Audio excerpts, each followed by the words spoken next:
The Minister of Communications and Digital Technologies, Khumbudzo Ntshavheni, is adamant that her department has done all it could to deliver full broadcast digital migration for the nation. This much anticipated move will now be decided by the Constitutional Court.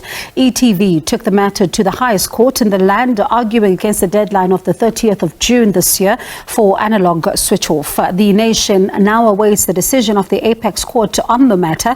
This means the release of spectrum will no longer take place on the 1st of July this year, and the new date will be dependent on the decision of the Constitutional Court. Minister of Communications and Digital Technologies Khumbudzo Ntshavheni says 5 provinces have fully completed broadcast digital migration, and analog switch-off in these provinces has already taken place. These provinces are Free State, Northern Cape, Northwest, Mpumalanga and Limpopo. However, it is now not clear when the national analog switch-off will happen, as the matter awaits the Constitutional Court ruling.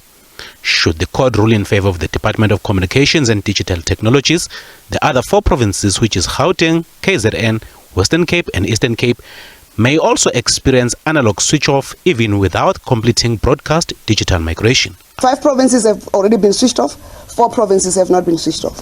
And what we are raising in this briefing is that this country, and you know for a fact, this country has 2 economic hubs, which is Gauteng and KZN. The Gauteng and KZN have not been switched off, and the networks remain congested. And they will not decongest until we switched off. When we switch off, Centec takes between a month and 6 weeks to complete the migration. So if we switch off by the 30th of June, Centec will then complete the D2D migration or the risk-taking by the 2nd week of August, and that spectrum will then be released. The minister says the recent floods that have thwarted KwaZulu-Natal and Eastern Cape have affected the installation of the set-top boxes for those indigent households qualifying for government-sponsored set-top boxes. Ntshavheni says as of 21st June 2022, a total of 109,270 beneficiary households remain unconnected in the 2 provinces. Ntshavheni further said government has enough set-top boxes, and she urged those households which needs them and are qualifying to apply. It is not correct that every indigent person or every poor household is using an analog television, because digital televisions have been in the market in South Africa since 2012.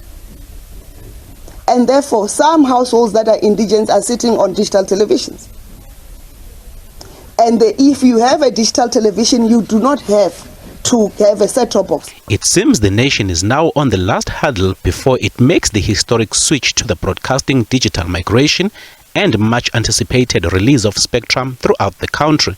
We have concluded analog switch-off and migration for the SABC in the 5 provinces of Free State, Northern Cape, Northwest, Mpumalanga and Limpopo provinces. And I must indicate the migration those provinces are fully migrated, but the analog switch-off was for the SABC.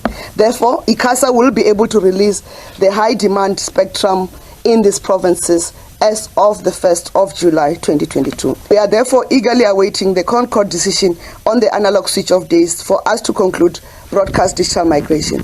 This will allow us to release spectrum in Gauteng, Western Cape, KZN, Eastern Cape and Eastern Cape. Unfortunately, until the analog switch-off is concluded, the country's economic hubs of Gauteng and KZN will remain with poor network connectivity, with negative impact to the economy of the country and also to the general citizens of the country. Velemseni Mtiane, SABC News, Johannesburg.